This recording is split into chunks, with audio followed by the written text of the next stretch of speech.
अस्सलामुअलैकुम, मैं अफसर मैसूरी। नाजरीन एकराम, आज शहर मैसूर में कर्नाटका एग्जीबिशन अथॉरिटी के दफ्तर पर कर्नाटका वजीर जंगलात श्री ईश्वर खंडाराय पहुंचे हुए थे। कर्नाटका एग्जीबिशन अथॉरिटी चेयरमैन जनाब अयूब खान ने वजीर जंगलात श्री ईश्वर खंडाराय का बड़े आला पैमाने पर इस्तकबाल किया और उन्हें तहनीयत पेश की गई, जिसके बाद वजीर जंगलात श्री ईश्वर खंडाराय ने कर्नाटका एग्जीबिशन अथॉरिटी के चेयरमैन जनाब अयूब खान को उनकी अच्छी कारकर्दगी को लेकर खुद अपने हाथों से इज्जत अफजाई करते हुए उन्हें तहनीयत पेश की गई।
ಕಾರ್ಯಕ್ರಮಕ್ಕೆ ಬಂದಿದ್ದೆ. ನಂಜನಗೂಡಿಗೆ ಹೋಗಿ ಬಂದಿದ್ದೇನೆ. ಅಲ್ಲಿ ಪೂಜ್ಯ ಸುತ್ತೂರು ಶ್ರೀಗಳು ಮತ್ತು ಇತರರೆಲ್ಲರೂ ಭಾಳಷ್ಟು ಜನ, ಸಾವಿರಾರು ಸಂಖ್ಯೆಯಲ್ಲಿ ಜನ ಅಲ್ಲಿ ಸೇರಿದ್ದು.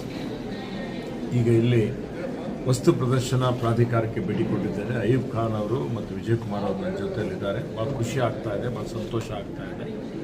ಇಲ್ಲಿ ಮೈಸೂರಿನಲ್ಲಿ ಇದು ಒಂದು ಸಾಂಸ್ಕೃತಿಕ ನಗರ, ಅರಮನೆಗಳ ನಗರ. ಇಲ್ಲಿ ದಸರಾ, ವಿಶ್ವವಿಖ್ಯಾತ ದಸರಾ ನಡೀತದೆ. ವಸ್ತು ಪ್ರದರ್ಶನ 3 ತಿಂಗಳವರೆಗೆ ಇವತ್ತು ಸತತವಾಗಿ ಇಲ್ಲಿ ನಡೀತದೆ. ಜಂಬೂರಿ ಸವಾರಿ ನಂತರ ಯಾವುದಾದ್ರೂ ಅತ್ಯಂತ ಆಕರ್ಷಣೀಯವಾದಂಥದ್ದು ಇದೆ ಅಂದರೆ ಅದು ವಸ್ತು ಪ್ರದರ್ಶನ ಅಂತೇಳಿ ಭಾಳ ಹೆಮ್ಮೆಯಿಂದ ಹೇಳ್ಬೋದು.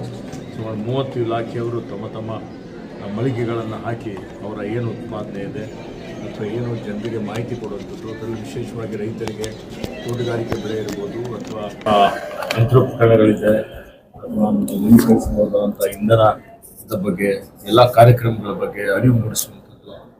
ಇವತ್ತಿದು ಪರಿಸರ ಸಚಿವನಾಗಿ ಪ್ಲಾಸ್ಟಿಕ್ ಮುಕ್ತ ನಗರ ಮಾಡಬೇಕು ಅಂತ ನಾನು ಇವತ್ತು ಘೋಷಣೆ ಮಾಡಿದ್ದೆ. ಅದಕ್ಕೆಲ್ಲರ ಸಹಕಾರ, ಅವರ ಸಂಪೂರ್ಣ ಬೆಂಬಲ ಬೇಕಾಗ್ತದೆ.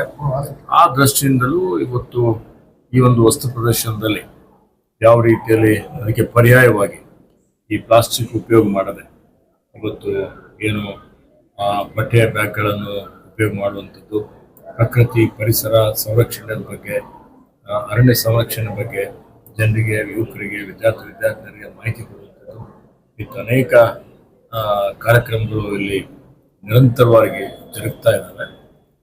3 ತಿಂಗಳು ಅಷ್ಟೇ ಅಲ್ಲ, ವರ್ಷಾನುಚಾರಿ ನಡಿಬೇಕು ಅನ್ನುವಂಥದ್ದು ಆ ಒಂದು ದೃಷ್ಟಿಯಿಂದ ನಮ್ಮೆಲ್ಲ ನೆಚ್ಚಿನ ಮುಖ್ಯಮಂತ್ರಿಗಳಾದ ಸನ್ಮಾನ್ಯ ಸಿದ್ದರಾಮಯ್ಯಜಿಯವರು ಇದಕ್ಕೆ ಹೆಚ್ಚಿನ ಒಂದು ಒತ್ತನ್ನು ಕೊಟ್ಟಿದ್ದಾರೆ, ಅನುದಾನವನ್ನು ಕೊಡ್ತಾ ಇದ್ದಾರೆ. ಅತ್ಯಂತ ಯೋಗ್ಯವಾದಂಥ ಮತ್ತು ಅತ್ಯಂತ ಇವತ್ತು ಕ್ರಿಯಾಶೀಲರಾದಂಥ ಅಧ್ಯಕ್ಷರಾದ ಅಯ್ಯೂಬ್ ಖಾನ್ ಅವರಿಗೆ ನೇಮಕ ಮಾಡಿದ್ದಾರೆ. ಅವರಿಗೆ ಜೊತೆಯಲ್ಲಿ ನಮ್ಮ ವಿಜಯಕುಮಾರ್ ಅವರಿದ್ದಾರೆ, ಇನ್ನು ಅನೇಕ ಅವರೆಲ್ಲ ನಮ್ಮ ಪಕ್ಷದ ಹಿರಿಯ ಪದಾಧಿಕಾರಿಗಳಿದ್ದಾರೆ. ಅವರ ಒಂದು ಆಡಳಿತದಲ್ಲಿ ಇನ್ನು ಉತ್ತರೋತ್ತರ ಈ ಒಂದು ವಸ್ತು ಪ್ರದರ್ಶನ ಅಭಿವೃದ್ಧಿ ಆಗ್ತದೆ. ಇದು ಬರೀ ಕರ್ನಾಟಕ ರಾಜ್ಯಕ್ಕೆ ಅಷ್ಟೇ ಅಲ್ಲ, ಇಡೀ ದೇಶಕ್ಕೆ, ದೇಶದಲ್ಲೇ ನಂಬರ್ 1 ಇನ್ನು ಹೆಚ್ಚಿನ ಒಂದು ವಸ್ತು ಪ್ರದರ್ಶನ ಉನ್ನತೀಕರಣ ಆಗಲಿ, ಇದರ ಲಾಭ ಎಲ್ಲ ಸಾರ್ವಜನಿಕರಿಗೆ ದೊರಕಲಿ ಅಂತೇಳಿ ಮಾನ್ಯ ಅಯ್ಯೂಬ್ ಖಾನ್ ಅವರ ನೇತೃತ್ವದಲ್ಲಿ ಹೊಸ ಭಾಷ್ಯ ಬರೆಯಲಿ ಅಂತೇಳಿ ಹಾರೈಸಿ ಅವರಿಗೆ ಅಭಿನಂದನೆ ಸಲ್ಲಿಸ್ತಾರೆ. ನೋಡಿ, ಮಾನವ ಪ್ರಾಣಿ ಸಂಘರ್ಷ ಇವತ್ತಿಂದಂತಲ್ಲ, ಅನಾದಿ ಕಾಲದಿಂದಲೂ ನಡೆದುಕೊಂಡು ಬಂದಿದೆ. ಈಗ ನಗರೀಕರಣ ಆಗಿದೆ, ಅರಣ್ಯ ಕ್ಷೀಣಿಸ್ತಾ ಇದೆ, ನಾವು ಅರಣ್ಯ ಕಡೆ ಹೋಗ್ತಾ ಇದ್ದೇವೆ, ಹಾನಿರುವ ಸಂಖ್ಯೆ ಜಾಸ್ತಿ ಆಗಿದೆ. ವನ್ಯಜೀವಿ ಸಂರಕ್ಷಣೆ ಕಾಯ್ದೆ ಇದೆ, ಅರಣ್ಯ ಸಂರಕ್ಷಣೆ ಕಾಯ್ದೆ ಇದೆ, ಇವೆಲ್ಲ ಕಟ್ಟುನಿಟ್ಟಾಗಿ ಜಾರಿಗೆ ತರ್ತಾ ಇದೆ. ಇಂಥದ್ರಲ್ಲಿ ಪ್ರಕೃತಿ ಪರಿಸರ ಉಳಿಬೇಕು, ಜೀವನೋಪಾಯನ ನಡಿಬೇಕು, ಮಾನವ ಪ್ರಾಣಿ ಈ ಸಹಬಾಳ್ವೆ ಬೇಕು. ಇವತ್ತು ಆ ಒಂದು ದೃಷ್ಟಿಯಿಂದ ಆನೆಗಳ ಹಾವಳಿಯಿಂದ, ಪುನ್ನಾನೆ ಹಾವಳಿಯಿಂದ ಏನೊಂದು ಸಾವುಗಳಾಗ್ತಾ ಇದೆ, ಬೆಳೆ ನಷ್ಟ ಆಗ್ತಾ ಇದೆ, ಅದಕ್ಕೆ ಪರಿಹಾರ ಕಂಡುಕೊಳ್ಳಲಿಕ್ಕೆ ಅನೇಕ ಸಭೆ ಮಾಡಿದ್ದೇವೆ. ರಾಜ್ಯ ಮಟ್ಟದಲ್ಲಿ, ರಾಷ್ಟ್ರ ಮಟ್ಟದಲ್ಲಿ, ಅಂತಾರಾಷ್ಟ್ರೀಯ ಮಟ್ಟದಲ್ಲಿ ಸಮಾವೇಶ ಮಾಡಿದ್ದೇವೆ. ತಜ್ಞರ ವರದಿಯನ್ನು ಪಡೆದಿದ್ದೇವೆ. ಮತ್ತೆ ಅದರ ಪ್ರಕಾರ ಕ್ರಮವನ್ನು ಕೈಗೊಳ್ತಾ ಇದ್ದಾರೆ. ಅರಣ್ಯದಿಂದ ಹೊರಗಡೆ ಬರದ ರೀತಿಯಲ್ಲಿ ರೈಲ್ವೆ ಬ್ಯಾರಿಕೇಡ್ ಮಾಡ್ತಾ ಇದ್ದೇವೆ, ಟೆಕ್ನಿಕಲ್ ಫೆನ್ಸಿಂಗ್ ಹಾಕ್ತಾ ಇದ್ದೇವೆ, ಟ್ರೆಂಚಸ್ ಹಾಕ್ತಾ ಇದ್ದೇವೆ. ಅರಣ್ಯದಲ್ಲಿ ಅವಕ್ಕೆ ಬೇಕಾಗುವಂತ ಆಹಾರ ಇವತ್ತು ಬೆಳೆಸ್ತಾ ಇದ್ದೇವೆ. ಇವತ್ತು ಅಲ್ಲಿ ನೀರಿನ ವ್ಯವಸ್ಥೆ ಮಾಡ್ತಾ ಇದ್ದೇವೆ. ಇಷ್ಟೆಲ್ಲ ಆದ್ರೂ ಇನ್ನೂ ಕೆಲವೊಂದು ಕಡೆ ಇವತ್ತು ಹೊರಗಡೆ ಬರುವಂಥದ್ದು ನಾವು ನೋಡ್ತಾ ಇದ್ದೇವೆ. ಆನೆಗಳ ಬಿಹೇವಿಯರ್ ಏನಿದೆ ಅದ್ರ ಬಗ್ಗೆನೂ ಇವತ್ತು ಬಹಳಷ್ಟು ತಜ್ಞರ ಅಭಿಪ್ರಾಯವನ್ನು ಪಡಿತಾ ಇದ್ದೇವೆ. ನಮ್ಮ ಉದ್ದೇಶ, ಅರಣ್ಯ ಇಲಾಖೆ ಉದ್ದೇಶ ಒಂದೇ ಒಂದು ಸಾವುಗಳಾಗಬಾರ್ದು, ರೈತರ ಬೆಳೆ ನಷ್ಟ ಆಗಬಾರ್ದು ಅನ್ನುವಂಥದ್ದು ಇದೆ. ಅದನ್ನು ಕಾರ್ಯಗತ ಮಾಡಲಿಕ್ಕೆ ಜನರಲ್ಲಿ ಅರಿವು ಮೂಡಿಸುವಂಥ ಕೆಲಸವನ್ನು ಮಾಡ್ತಾ ಇದ್ದೇವೆ. ಈಗಾಗಲೇ ಬಹಳಷ್ಟು ಮಾನವ ಪ್ರಾಣಿ ಸಂಘರ್ಷದಲ್ಲಿ ತಡೆಗಟ್ಟುವಂಥದ್ದು ಅದಕ್ಕೆ ಕ್ರಮ ಕೈಗೊಂಡಿದ್ದಾರೆ. ಮುಂದಿನ ದಿನಮಾನಗಳಲ್ಲಿ ಇನ್ನೂ ಪರಿಣಾಮಕಾರಿಯಾಗಿ ಈಗೇನು ಯೋಜನೆ ಹಾಕೊಂಡಿದ್ದೇವೆ ಎಲ್ಲವೂ ಕಾರ್ಯಗತ ಆದ ಮೇಲೆ ಇನ್ನೂ ಮಾನವ ಪ್ರಾಣಿ ಸಂಘರ್ಷ ಕಡಿಮೆ ಆಗ್ತದೆ ಅನ್ನುವಂಥ ನಂಬಿಕೆ ಇದೆ. ಅರಣ್ಯ ಪ್ರದೇಶದಲ್ಲಿ ಅಕ್ರಮ ರೆಸಾರ್ಟ್ಗಳ ನಿರ್ಮಾಣ ಮಾಡುವಂಥದ್ದು, ಅತಿಕ್ರಮ ಪ್ರವೇಶ, ಇದ್ರ ಬಗ್ಗೆ ಅರಣ್ಯ ಪ್ರದೇಶದಲ್ಲಿ ಯಾವುದೇ ಅಕ್ರಮ ರೆಸಾರ್ಟ್ಗಳಿಲ್ಲ. ಅರಣ್ಯದ ಹೊರಭಾಗದಲ್ಲಿ ಇವತ್ತು ರೆಸಾರ್ಟ್ ಇದೆ ಅಥವಾ ಹೋಮ್ ಸ್ಟೇಗಳಿದ್ದಾವೆ, ಇದೆಲ್ಲ ರೆಗ್ಯುಲೇಟ್ ಮಾಡುವಂತ ಒಂದು ಜವಾಬ್ದಾರಿ ಜಿಲ್ಲಾಡಳಿತಕ್ಕೆ ಇದೆ. ಅರಣ್ಯ ಇಲಾಖೆ ವತಿಯಿಂದ ನಾನು ಈಗಾಗಲೇ ನಮ್ಮ ಅಧಿಕಾರಿಗಳು ಸೂಚನೆ ಕೊಟ್ಟಿದ್ದೇನೆ. ಎಲ್ಲಿ ಈ ರೀತಿಯಲ್ಲಿ ನಿಯಮ ಉಲ್ಲಂಘನೆ ಮಾಡಿ ಏನಾದರೂ ಬರ್ತಾ ಇದ್ರೆ ಅಥವಾ ನಮ್ಮ ವನ್ಯಜೀವಿಗಳಿಗೆ ತೊಂದರೆ ಆಗುವಂತ ರೀತಿಯಲ್ಲಿ ಏನಾದರೂ ಚಟುವಟಿಕೆಗಳು ನಡೀತಾ ಇದ್ರೆ ಅಂಥವ್ರ ಮೇಲೆ ಕ್ರಮ ತೆಗೆದುಕೊಳ್ಳಬೇಕು. ನಮ್ಮ ಕಾಯ್ದೆಯಲ್ಲಿ ಅವಕಾಶ ಇರುವಂಥದ್ದು ಅಥವಾ ಜಿಲ್ಲಾಡಳಿತದ ಗಮನಕ್ಕೆ ಬಂದು ಅಂಥದ್ರ ಬಗ್ಗೆ ಸೂಕ್ತ ಕಾನೂನು ಕ್ರಮ ಜರುಗಿಸಬೇಕು ಅನ್ನೋಂಥ ಆದೇಶವನ್ನು ಕೊಟ್ಟಿದ್ದೇನೆ. ಸರ್, ಇತಿಹಾಸ ಇರುವಂತ ಮೈಸೂರು ಸ್ಯಾಂಡಲ್ ಸೋಪ್ಗೆ ತಮ್ಮನ ಬಟ್ಟೆಯವ್ರನ್ನ ರಾಯಭಾರಿ ಮಾಡಿರೋದಕ್ಕೆ ವ್ಯಾಪಕ ಚರ್ಚೆ ಆಗ್ತಾ ಇದೆ. ಕನ್ನಡಿಗರಿಗೆ ಆದ್ಯತೆ ಕೊಡಬೇಕು, ಯಾರು ಇರ್ಲಿಲ್ವಾ, ಬೇರೆ ಕೊಡ್ಬೇಕು? ಕನ್ನಡಿಗರು ಆದ್ಯತೆ ಕೊಡ್ತಾ ಇದ್ದಾರೆ. ಮುಂಬರುವಂತ ದಿನಮಾನಗಳಲ್ಲಿ 99% ಕನ್ನಡಿಗರೇ ಇದ್ದಾರೆ. ಯಾಕೆಂದ್ರೆ ಸರಿ, ಈಗಾಗಲೇ ತಮ್ಮನ ಬಟ್ಟೆಯವ್ರಿಗೆ ವಿರೋಧ ಮಾಡ್ತಾ ಇದ್ದಾರೆ, ಬಿಜೆಪಿ ವಿರೋಧ ಮಾಡ್ತಾ ಇದ್ದಾರೆ. ಒಂದ್ ಕಡೆ ಮೈಸೂರು ಸ್ಯಾಂಡಲ್ ಸೋಪ್ಗೆ ರಾಯಭಾರಿ ನೇಮಕ ಮಾಡೋದು ಅವಶ್ಯಕತೆ ಇಲ್ಲ, ಯಾಕಂದ್ರೆ ಮೈಸೂರು ಸ್ಯಾಂಡಲ್ ಸೋಪು ಸಾಕಷ್ಟು ಜನಮನ್ನಣೆ ಗಳಿಸಿದೆ, ಏನು ವರ್ಲ್ಡ್ ಅಲ್ಲೂ ಕೂಡ ಸಾಕಷ್ಟು ಮನ್ನಣೆ ಗಳಿಸಿದೆ. ರಾಯಭಾರಿ ಬೇಕಿತ್ತ ಅನ್ನೋ ಒಂದು ಪ್ರಶ್ನೆ ಕೂಡ ಕೇಳುತ್ತಾರೆ. ನೋಡಿ, ಇವತ್ತು ಬಹಳಷ್ಟು ಜನ ಪರ ವಿರೋಧ ಅಭಿಪ್ರಾಯಗಳಿದ್ದೇ ಇರ್ತವೆ. ಓಕೆ, ರಾಯಭಾರಿ ನೇಮಕ ಮಾಡಬೇಕು ಅಂತನೂ ಬಹಳಷ್ಟು ಜನ ಪ್ರತಿನಿತ್ಯ ಮಾಡ್ತಾರೆ, ಕೆಲವೊಂದು ಜನ ಮಾಡಬಾರ್ದು ಅನ್ನೋಂಥದ್ದು ಇರ್ತದೆ. ಸರ್ಕಾರ ಒಂದು ತೀರ್ಮಾನವನ್ನು ತೆಗೆದುಕೊಂಡಿದೆ. ಅದು ಒಂದು ಒಳ್ಳೆಯ ಉದ್ದೇಶಕ್ಕೆ ಇವತ್ತು ಒಳ್ಳೆ ಹೆಚ್ಚಿನ ಒಂದು ಪ್ರಚಾರ ಆಗಬೇಕು. ಇವತ್ತು ಇಡೀ ದೇಶದಾದ್ಯಂತ ಅಷ್ಟೇ ಅಲ್ಲ, ರಾಷ್ಟ್ರೀಯ ಅಂತಾರಾಷ್ಟ್ರೀಯ ಮಟ್ಟದಲ್ಲೂ ನಮ್ಮ ಮೈಸೂರು ಸ್ಯಾಂಡಲ್ ಸೋಪ್ನ ಏನು ಉತ್ಪಾದನೆ ಇದೆ ಇದು ಅವರಿಗೆ ಮುಟ್ಟಬೇಕು ಅನ್ನುವಂಥ ಒಂದು ಉದ್ದೇಶದಿಂದ ಇಲಾಖೆಯವರು ಕ್ರಮ ತೆಗೆದುಕೊಂಡಿದ್ದಾರೆ. जनाब अयूब साहब, आज फॉरेस्ट मिनिस्टर ईश्वर खंडरे जी आए थे, उनको आपने तैनीयत दी और उन्होंने खुद तौर पर आपको तैनीयत पेश की है। आपके कई खिदमत को उजागर किया है, क्या कहना चाहेंगे? आज फॉरेस्ट मिनिस्टर ईश्वर खंडरे साहब का मैसूर के अंदर बहुत सारे प्रोग्राम्स थे। मेरे को सवेरे ही फ़ोन आया कि खंडरे साहब एग्जीबिशन अथॉरिटी ऑफिस को आना चाहते हैं। तो हमारे डीसीसी प्रेसिडेंट विजय कुमार ने कहा कि खंडरे साहब 2 बजे आ रहे हैं, आप भी आ जाओ। तो हम सब लोग जमा हुए थे। यहाँ पे आकर देखकर उन्होंने खुशी का इजहार किया और मुझे इज़्ज़त अफजाई भी की। खुशी है कि फॉरेस्ट मिनिस्टर, ये कैबिनेट रैंक मिनिस्टर है, वो इस कर्नाटक एग्जीबिशन अथॉरिटी पर आकर, और यहाँ पर एक काम भी था जो हर साल फॉरेस्ट जो बनता है एग्जीबिशन के अंदर, वो पिछले बार बहुत डिले कर दिए थे बनाने में।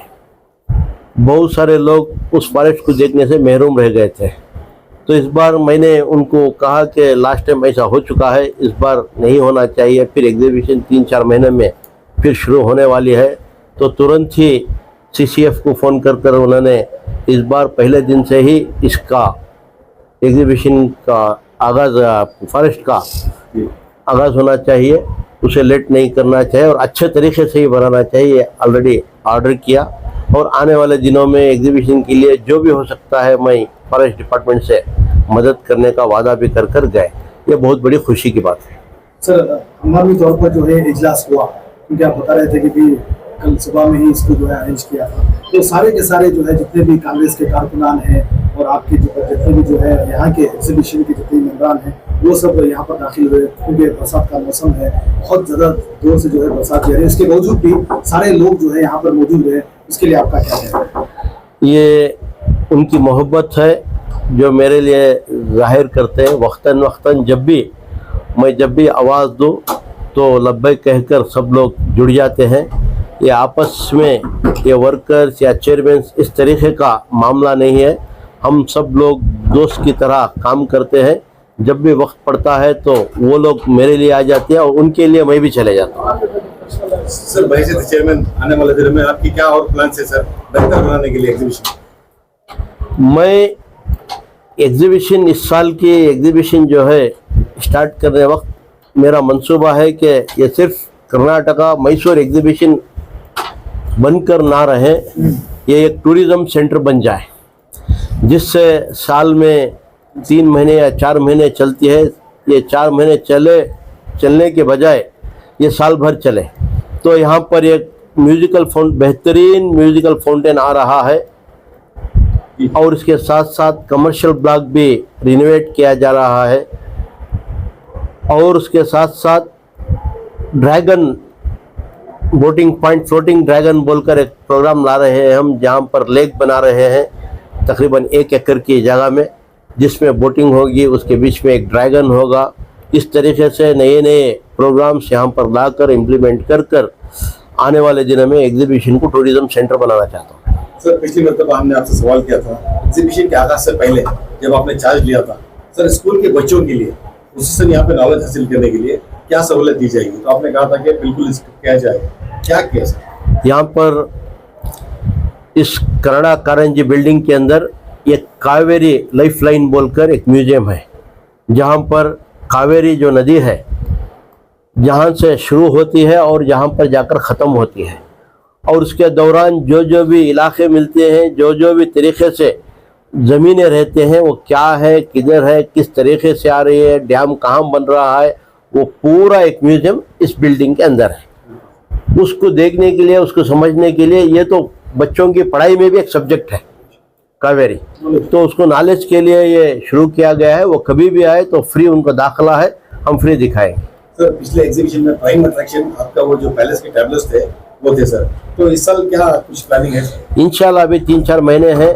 जो म्यूजिकल फाउंटेन बन रहा है वो एक centre point of the attraction बनेगा, सिर्फ मैसूर के लिए नहीं, सारे कर्नाटक के लिए, और मैं अभी बढ़कर कहूँ तो साउथ इंडिया के लिए एक बेहतरीन म्यूजिकल फाउंटेन यहाँ पर आएगा। उसके साथ साथ बेलोर हड़ेबीर उसकी शैली में, उसके मुताबिक एक कमर्शियल कॉम्प्लेक्स बनाया जाएगा, जगह जहाँ पर 150 को 3 दुकानें रहेंगे, और व्यापारियों के लिए अगर आदमी अंदर घुसा तो बेलोर हड़ेबीर के अंदर ही जाकर ये देखा जाएगा। और फ्लोटिंग फाउंटेन जो बच्चों के लिए बनाया जा रहा है, ड्रैगन फ्लोटिंग फाउंटेन बोलकर नाम दिया जा रहा है उसका, वहाँ पर भी बच्चों के एंटरटेनमेंट के लिए रहेगा उस जगह। तो ये सब नेक्स्ट एग्जीबिशन के लिए शायद आ जाए। सर वज़ीर जंगलात जिस तरह आज दफ्तर में आए, तो उनकी तरफ से आपके लिए क्या उम्मीद दी गई कि भाई वो आगे बढ़ के जो है मैसूर शहर की, पूरे कर्नाटक के लिए बहुत ही आला पैमाने पर एग्जीबिशन होती है, तो उनकी तरफ से आपके लिए क्या इमदाद होगा, क्या करना चाहिए? पहले ये कहा कि मैं एग्जीबिशन के अंदर एक जंगल तो पहले से ही बनता रहता होता आ रहा है, इस बार बेहतरीन तरीके से उस जंगल बना और टाइम पर बने, तो उसके लिए तो ऑलरेडी हिदायत अभी दी गई है। मिनिस्टर साहब ने CCF से बात कर कहा गया है कि पहले दिन जो एग्जीबिशन स्टार्ट होगी उसी दिन से इस बार का जंगल भी रेडी होना चाहिए, तो एक बहुत बड़ी बात है। उसके साथ साथ अब हम ब्रांड मैसूर बोलकर हम जो चलाते हैं, वहाँ पर हम सैंडलवुड को लाकर डिस्प्ले करने का रहता है, सैंडल सोप यूज़ करने का रहता है, मैसूर ब्रांड के अंदर, ब्रांड मैसूर बोलते हैं, उसके अंदर तो सैंडलवुड लाकर रख कर लेकर जाना वो भी एक बहुत बड़ा काम है। पिछले बार हम उसको लाकर रखने के लिए बहुत ही मुश्किलें पड़ी थी, जहाँ तक CM का इन्फ्लुएंस यूज़ करना पड़ा था हमको उस काम करने के लिए, तो इस बार इनसे बात किया हूँ तो ये खुशी मान लिया हम करेंगे। सर एक आखिरी सवाल ये है कि सर कितना शहर मतलब लगा उससे शरीफ मंगल पर सर दशहरा जो तमाम फॉरेन लोग भी यहाँ पे पहुँचते हैं, एक मशहूर त्यौहार होता है, वो जुलूस में पिछले कई सालों से हज़रत शहीद का टैबलो को नजरअंदाज किया जाता है। कई साल पहले हमने देखा है कि हज़रत शहीद का बाकायदा टैबलो हुआ करता था, अभी कांग्रेस गवर्नमेंट है, क्या आपकी तरफ से कुछ कोशिश नहीं? पिछले बार जहाँ तक मैं देखा हूँ दशहरा प्रोसेशन में टिप्पू सुल्तान का एक टैबलो था, अभी जो गुजरा है उसका नहीं था सर। नहीं वो टिप्पू सुल्तान, थोड़ा गौर करें, आप सिद्धरामैया से ताल्लुकात अच्छे हैं तो इंशाल्लाह अगर नहीं रहा तो जी। अच्छा।